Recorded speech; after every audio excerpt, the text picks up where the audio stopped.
మీ ఎలాంటి వ్యాపార ప్రకటనలకైనా వెంటనే మా ఛానల్ సంప్రదించండి. ప్రస్తుతం మనతో పాటు ప్రముఖ ఆధ్యాత్మికవేత్త వేదిక్ యాస్ట్రాలజర్ గోనుగొట్ల సురేష్ బాబు గారు ఉన్నారు. గురుగారితో మాట్లాడదాం. నమస్కారం గురుగారు. ఓం గం గణపతియే నమః. స్వర్ణలక్ష్మి నమస్తే అస్తు. పరబ్రహ్మ స్వరూపిణి రాజ్యం దేహి ధనం దేహి సర్వకామాంచ దేహి మే. స్వర్ణలక్ష్మి కృపా కటాక్షం వల్ల మేషరాశి వారికి మార్చి మంత్లో ఎలా ఉందో మనం చూద్దాము. అమ్మవారి యొక్క కృప వీళ్ళ మీద బాగా చక్కగా ఉండాలని చెప్పి మేషరాశి వారికి అమ్మవారు ప్రతి ఒక్కళ్ళకి ఆనందాన్ని ఇవ్వాలి. అంటే మన దగ్గర నచ్చిన నచ్చకపోయిన వస్తువులు ఉన్నా, లేకుంటే కొంతమంది మనకు నచ్చిన వాళ్ళ దగ్గరగా ఉన్నా, దూరంగా ఉన్నా కానీ అమ్మవారు ప్రతి నిమిషం కూడా మనకి ప్రతి నిమిషాన్ని మనం ఎంజాయ్ చేయగలిగే ఒక ఆనందమైన స్వభావాన్ని, భావాన్ని, మైండ్ సెట్ని అమ్మవారు మనకి ఇవ్వాలి. అంతేకాకుండా మన చుట్టూ ఉన్న ప్రతిదాన్ని శోభాయమానంగా చూడగలిగిన ఒక శక్తి అమ్మవారు మనకి ఇవ్వాలని చెప్పేసి మనం ఓకే. ఇక మరి విశేషంగా ఎటువంటి పరిహారాలు ప్రత్యేకంగా ఈ నెల వీళ్ళు చేసుకుంటే బాగుంటుంది? అలాగే మనకు ఉగాది కూడా ఉంది, ప్రత్యేకంగా ఆ రోజున ఎలా వినియోగించుకుంటే బాగుంటుంది? వీళ్ళు ఈ రాశి వాళ్ళకి అంగారకుడు రాశ్యాధిపతి అండి. చక్కగా వీళ్ళకి కందులు కనుక దానం చేస్తే చాలా బాగుంటుంది, చాలా చాలా బాగా కలిసి వస్తుంది. వీటితో పాటు జపం కనుక ఎక్కువ చేసుకుంటే అంగారకుడికి సంబంధించి బాగుంటుంది. గ్రహణానికి సంబంధించి కానివ్వండి, మనకు రాశి ఫలాలు ఆల్రెడీ చెప్పుకునే వాళ్ళకి ఆదాయం ఎంత, రాజ్యపూజ్యం ఎంత అనేది అందులో మనం ఆల్రెడీ వివరణ ఇచ్చాం. కాబట్టి ఎవరైనా కనుక మిస్ అయ్యి ఉంటే ఇదే ఛానల్లో ఉంది కాబట్టి అది ఒకసారి చూస్తే ఇన్ డీటెయిల్డ్ ఇన్ఫర్మేషన్ అయితే ఇవ్వాల్సి ఉంటుంది. వీటికి సంబంధించి ప్రత్యేకించి ఏదైనా కానీ పరిహారాలు చేసుకుంటే నేనైతే పెద్ద పరిహారాలు అయితే ఏమీ చెప్పను. చక్కగా యాజ్ టీజ్గా వాళ్ళు ఉన్నది ఉన్నట్టు, ఎందుకంటే తటస్థంగా ఉంది కాబట్టి ఇన్ కేస్ ఎవరికైనా ఏదైనా కనుక ప్రాబ్లం అనిపిస్తే ఒకసారి కన్సల్టేషన్ తీసుకుంటే మనం వాళ్ళకి ఇండివిజువల్గా ఏం ప్రాబ్లం ఉందని చెప్పుకోవచ్చు. పర్టికులర్ ఏజ్ 35 to 45 మనం ఎప్పుడు చెప్పుకుంటాం, రీసెర్చ్ గ్రూప్ లాగా చేస్తున్నాను. అంతా బాగుంటే గుడ్. ఇన్ కేస్ ఎక్కడైనా ప్రాబ్లం అనిపిస్తే ఒక్కసారి కన్సల్టేషన్ చెక్ చేసుకొని వాళ్ళకి ఆ గ్రహానికి సంబంధించి దశకి సంబంధం ఏమైనా కనుక బ్లాకేజెస్ ఉన్నాయా, శాపాలు ఉన్నాయా, లేదా ఏదైనా కనుక దోషాలు ఉన్నాయా తెలుసుకొని వాటికి సంబంధించిన పూజలు అవి చేస్తే ఆ దోషం అంతా పోయేసి చక్కగా జీవితం 10 రెట్లు అయితే అవుతుందని మనం చెప్పుకోవచ్చు అండి. గ్రహణం తాలూకా మరి ఈ నెల వీళ్ళ మీద ప్రభావాలు ఎలా ఉండబోతున్నాయి? మరి ఈ నెలంతా కూడా ఎటువంటి జాగ్రత్తలు వీళ్ళు తీసుకోవాలి? గ్రహణం అనేది మనకి మే మంత్లో జరుగుతూ ఉంది, మార్చి మంత్లో జరుగుతూ ఉందండి. 3వ తారీఖు, రైట్? 3వ తారీఖు ఇది కేతుగ్రస్త గ్రహణం అంటారనమాట. ఇది ఇండియాలో చూస్తూ ఉంటుంది. దీనికి ముందు చాలా గ్రహణాలు వచ్చినాయి కానీ ఇవి టీవీలో, సోషల్ మీడియాలో హైప్. నేను చాలామందికి అది చెప్తుంటాను, మీ పక్కనున్న దేవస్థానాల్లో కనుక ఎట్లాంటి ప్రోక్షణలు అవి ఇవి చేస్తూ ఉంటే కనుక అక్కడ ఉన్నట్టు, లేకుంటే లేదన్నట్టు. అయితే కొంతమంది అమెరికాలో ఉంది, దుబాయ్లో ఉంది, కువైట్లో రకరకాలు అడుగుతూ ఉంటారు. బట్ ఈసారి చంద్రగ్రహణం మాత్రం ఖచ్చితంగా ఉంది. అందరికీ ఏంటంటే ఒక మెసేజ్ ఖచ్చితంగా అయితే ఉంది. మేషరాశి కనుక చూసుకుంటే గ్రహణం యొక్క ఇంపాక్ట్ ధైర్యంగా ఉంటుంది. వీళ్ళకి ధైర్యం పెరుగుతూ ఉంటుందంట. సో ఈ ధైర్య సాహసాలు ఎక్కువగా ఉంటుంది, ఖర్చులు ఎక్కువ అయ్యే అవకాశం ఎక్కువగా ఉంటుంది ఈ రాశి వాళ్ళకి. సో ఓవరాల్గా మీరు చూసుకుంటే మేషరాశి వాళ్ళకి ఇది బెస్ట్, అంటే మిక్స్డ్గా ఉంటుందని మనం తెలుసుకోవచ్చు అనమాట. ఈ గ్రహణంతో పాటు మిగతా గ్రహాలు కూడా మనం చూసుకుంటూ ఉండాలి. అంటే వీళ్ళకి ఓవరాల్గా చూసుకుంటే మనం ఫిబ్రవరి మంత్లో రాశి ఫలాలు చెప్పుకున్నా, లేదంటే ఇప్పుడు మార్చి మంత్ రాశి ఫలాలు చెప్పుకుంటున్నా కానీ మనకు ఉగాది కూడా రాబోతుంది కాబట్టి ఈ 2 నెలలు ఏ మంత్, ఫిబ్రవరి, మార్చి మంత్ వీళ్ళకి తటస్థంగా ఉంటుంది. తటస్థంగా ఉండి పాజిటివ్గానే ఉంటుంది. ఈవెన్ గ్రహణం యొక్క ఇంపాక్ట్ కూడా వీళ్ళ మీద పాజిటివ్గానే ఉంటుంది. పెద్ద వర్రీసం అయితే అవాసన అయితే ఖచ్చితంగా లేదు అని నేను చెప్తూ ఉంటాను అనమాట. జనరల్గా మన గ్రహణ టైంలో విధి చేసుకుంటాం కదా, ముందు స్నానం, తర్వాత స్నానం, జపము, స్నానం అవన్నీ చేసుకుంటూ ఉంటాం. మన పెద్దవాళ్ళు ఏదో చేస్తే సరిపోతుంది. దానికి అడావుడి చేసి హైరాణ చేసి చేయని అవసరం ఏం లేదు. ఆల్రెడీ సోషల్ మీడియా చాలా చక్కర్లు కొడుతుంది. టూ మచ్ దేనికి ఎవరు భయపడిన అవసరం అయితే లేదు. అందులో మేషరాశి వాళ్ళకైతే నెవర్ కేర్, అసలు వీళ్ళు భయపడని అవసరమే లేదు అని చెప్పేసి నేను చెప్తూ ఉంటాను. వీళ్ళకి ఏ విషయాల్లో అనుకూలంగా ఉంటుంది? జనరల్గా వీళ్ళకి 11వ స్థానంలో వచ్చేటప్పటికి 14వ తారీఖు వరకు 3 గ్రహాలు ఉన్నాయండి. అన్నీ బాగా వీళ్ళకి శుభాన్ని ఇస్తూ ఉంటాయి. ధనం వస్తుంది, భూలాభం వస్తుంది, పుష్టి వస్తుంది, అభయం వస్తుంది. అయితే ఇంత మంచి చేసే ఈ గ్రహాలకి వేరే గ్రహాలు అడ్డు రావటంతో ఇవి చేసే మంచి ఎక్కువగా వీళ్ళకి అనుభవించరు. అలా విధంగా కొన్ని గ్రహాలు వీళ్ళకి ఇబ్బంది పెట్టే ప్రాంతంలో ఉన్నదిగా శని వచ్చేటప్పటికి ఏలినాటి శని నడుస్తూ ఉంది. 5th హౌస్లో కేతు ఉన్నారు. ఈ హౌస్లో వీళ్ళకి కూడా గ్రహణం జరగబోతూ ఉందన్నమాట.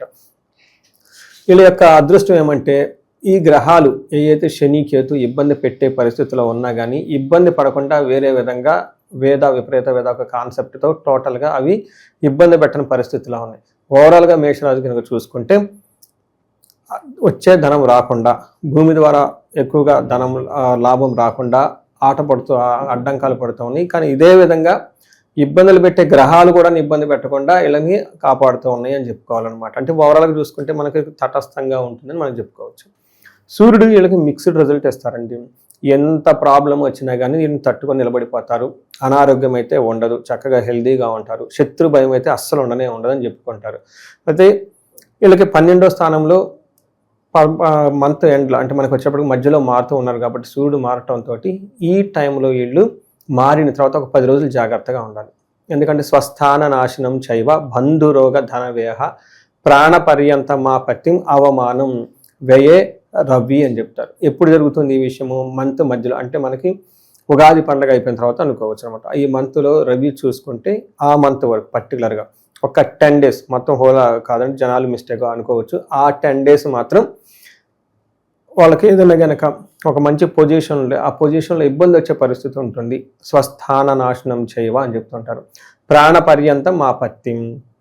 కొన్నిసార్లు వీళ్ళకి కొంచెం ఏమంటారు, బాగా రిస్కీగా చిరాగ్గా ఉండి అటు ఇటు దూకుడుగా పెట్టే పరిస్థితులు కూడా వస్తుందని గమనించవచ్చు. నెక్స్ట్ వీళ్ళకి కుజుడు అంగారకుడు బాగా మంచి చేస్తున్నారండి. కుజుడు చూసుకుంటే మనకి వీళ్ళకి ఎన్ని రకాల మంచి చేస్తారంటే ఆరోగ్యం బాగుంటుంది, నెక్స్ట్ ఐశ్వర్యం బాగుంటుంది, సంతోషంగా ఉంటారు, వస్త్రలాభకృతి. ఈ టైంలో వీళ్ళు చక్కగా బట్టలు అవన్నీ కొనుక్కుంటూ ఉంటారు. యత్న కార్యానుకూలత్వం, ఏదైనా కనుక పని చేస్తే అందులో చక్కగా వీళ్ళకి రిజల్ట్ వస్తుంది అనమాట. వాళ్ళకి ఎఫర్ట్స్కి తగిన విధంగా రిజల్ట్ ఉంటుంది. తర్వాత సక్సెస్ అన్ని విధాలుగా బాగుంటుంది. ధనం విషయంలో మాత్రం కొంచెం జాగ్రత్తగా ఉండాలి. అయితే వీళ్ళు ధనాన్ని కోల్పోయే అవకాశం కూడా చాలా చాలా తక్కువగా ఉంది. మనం బిగినింగ్లో నేను చెప్పుకొని వీళ్ళకి తటస్థంగా ఉంటుంది, ఏది పెద్దగా చేయటం లేదని చెప్పేసి. తర్వాత శుక్రుడు వీళ్ళకి 12వ స్థానంలో ఉండి అగైన్ ఇక్కడ కూడా మిక్స్డ్ రిజల్ట్. శుక్రుడు వల్ల వీళ్ళు ఖరీదైన వస్తువులు ఎలాంటి ఏమైనా కొని, అంటే వీళ్ళకి సుఖంగా లగ్జరీగా ఉండే ఏసీలు కొంటాం, కార్లు కొంటాం, ఇప్పుడు సమ్మర్ కదండి, ఇలాంటి వాటిని ఎక్కువగా కొనే అవకాశం ఉంటుంది. తద్వారా ధనం ఖర్చు పెడతారు. ఇప్పుడు ఇంటికి ఏసీ వస్తుందంటే అది మంచి చెడని మనం చెప్పలేం, ధనం అయితే పోతుంది, బట్ విషయం ఏంటంటే మంచి జరుగుతూ ఉంటుంది. అలానే కొన్ని ఫంక్షన్స్ బాగా అటెండ్ అవుతారు వీళ్ళు. లాంగ్ ట్రావెల్స్ కూడా చేసే అవకాశం ఎక్కువగా ఉంటుంది. తద్వారా ప్లేజర్ ట్రిప్స్ అంటారు కదండి, అవన్నీ చేసి ధనాన్ని పోగొట్టుకునే అవకాశం శుక్రుని వల్ల వస్తుంది. పర్టికులర్గా మనకి లగ్జరీకి, కంఫర్ట్కి, వాటికి సంబంధించిన వ్యవహారాలు మనం చెప్పుకోవచ్చు. ఇక ఈ రాశిలో ఏ నక్షత్రాల వాళ్ళు ఉంటారు, వాళ్ళకి ఈ నెల ఎలా ఉండబోతుంది? అశ్విని, భరణి, కృతిక 3 నక్షత్రాలు ఉంటాయండి. ఇందులో అశ్విని నక్షత్రం చూస్తే అన్ని విధాలుగా బాగుంది. ఫస్ట్ క్షేమంగా ఉంటారు, సౌఖ్యంగా ఉంటారు. తర్వాత మంచి పార్టీలకి, ఫంక్షన్లకి అటెండ్ అవుతూ ఉంటారు. ఏ ప్రకారం చూసుకున్నా కానీ ఫస్ట్ 2 weeksలో వీళ్ళకి మంచి విపరీతంగా లాభాన్ని కూడా ఇస్తూ ఉంటుంది. నెక్స్ట్ ఏమవుతుందంటే ఒక్క విషయంలో జాగ్రత్తగా ఉండాలి. వీళ్ళకి ఒక అనవసరంగా భయపడుతూ ఉంటారు. మృత్యు భయం అంటారు. అంటే ఇక్కడ మనకి సినిమాలో చూపించినట్లు మృత్యు అంటే అది కాదు. చాలా చెప్తూ ఉంటాను, మిస్టేక్ చేసుకోవద్దు. మహర్షులు ఇచ్చిన దాన్ని యాజ్ ఇట్ ఈజ్ మనం రీప్రొడ్యూస్ చేస్తే కరెక్ట్గా అర్థం చేసుకుంటారు. మనం మ్యానిపులేట్ చేసి షుగర్ కోటింగ్ లేసి అవి ఇవి చేయటం కాదు. ఓకే, వాళ్ళు దాన్ని యాజ్ ఇట్ ఈజ్గా చెప్తే బాగుంటుంది, ఆథెంటిసిటీ ఉంటుంది. కాబట్టి ఇక్కడ మనకు సంస్కృతంలో చాలా క్లియర్గా రాశారు మృత్యు భయం. ఇక్కడ మృత్యు అంటే ఏంటంటే ఆగిపోవటం అనేది. ఏం ఆగిపోతుందంటే వాళ్ళ గ్రోత్ ఆగిపోతుంది. అంటే వీళ్ళు ఎందుకు చేస్తూ ఉంటారంటే ఏదో మనం కష్టపడి ముందుకెళ్తూ ఉన్నాము, అయితే ఈ టైంలో ఏదైనా మనం ఆగిపోయే అవకాశం ఉందని భయపడుతూ ఉంటారు. మృత్యు భయం అంటారు. వీళ్ళకి వృధాగా భయపడుతూ ఉంటారని మనం ఒక సింపుల్ వర్డ్స్లో చెప్పుకోవచ్చు. అలానే భరణీ నక్షత్రం వాళ్ళకి క్షేమంగా ఉంటారు, ఫస్ట్ సౌఖ్యంగా ఉంటారు. ఫారిన్ వెళ్ళే వాళ్ళకి అనుకూలంగా ఉంటుంది. లేదంటే ఉన్న ప్లేస్ నుంచి కొంచెం ట్రావెల్ చేసి అవుట్ స్టేషన్లో ఉండే అవకాశం ఎక్కువ ఉంటుంది. దేహ లాభం అంటే శారీరకంగా ఆరోగ్యం బాగుంటుంది, లాభప్రదంగా ఉంటారు. అయితే వీళ్ళకి ఒక్క విషయంలో జాగ్రత్తగా ఉండాలి. ఏదైనా కనుక పని చేస్తే పర్టికులర్ ఇది కూడాను లగ్జరీకి సంబంధించి, ధనానికి సంబంధించి, కంఫర్ట్గా ఉండే విషయాలు చూస్తే, సో ఈ విషయాల్లో వీళ్ళకి కొంచెం అనుకున్న విధంగా పనులు కాకుండా ఇబ్బంది పడే అవకాశం ఉంటుంది. తర్వాత కృతికా నక్షత్రం వాళ్ళకి క్షేమంగా ఉంటారు. పరవాసము అంటే ఉన్న ప్లేస్ నుంచి దూరం గెలిపి అక్కడ ఉండే అవకాశం ఎక్కువగా ఉంటుంది. క్షేమంగా ఉంటారు. వీళ్ళకి హెల్త్ కాంప్లికేషన్స్ ఉంటాయి. ఇది ఒక్కడ మాత్రం గుర్తు పెట్టుకోవాలి. అది కూడా మార్చి 18కి ముందు మాత్రమే. తర్వాత మాత్రం లాభప్రదంగా ఉంటుందని గమనించుకోవాలి. అంటే ఓవరాల్గా చూసుకుంటే పాజిటివ్గానే ఉంది. అక్కడక్కడ కొంచెం ఈ ఇబ్బందులు పడినా అవి కూడా వీళ్ళు అనవసరంగా వీళ్ళు భయపడుతూ ఉంటారు. ఏదో అవుతుందని ఈ యొక్క మానసికమైన టెన్షన్ తప్ప వేరే విధంగా ఏముండదు.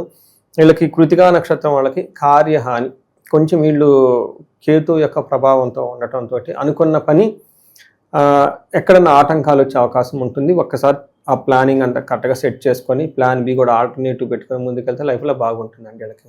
గురుగారు, మరి విద్యార్థుల పరిస్థితి ఏ విధంగా ఉంటుంది? ఆశించిన ఫలితాలు వచ్చే అవకాశాలు ఎంతవరకు కనిపిస్తుంది అంటారు?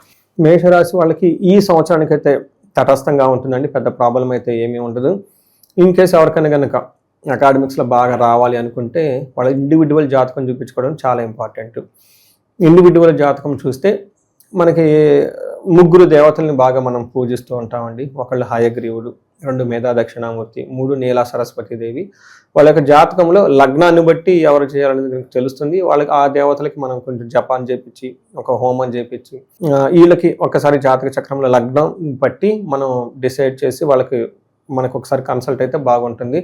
అవన్నీ చేసుకుంటే వీళ్ళకి అకాడమిక్స్లో చాలా బాగా చక్కగా పెర్ఫార్మెన్స్ అవకాశం ఉంటుందండి. మంచి విశ్లేషణ అందించారు. ధన్యవాదాలు. ధన్యవాదాలు.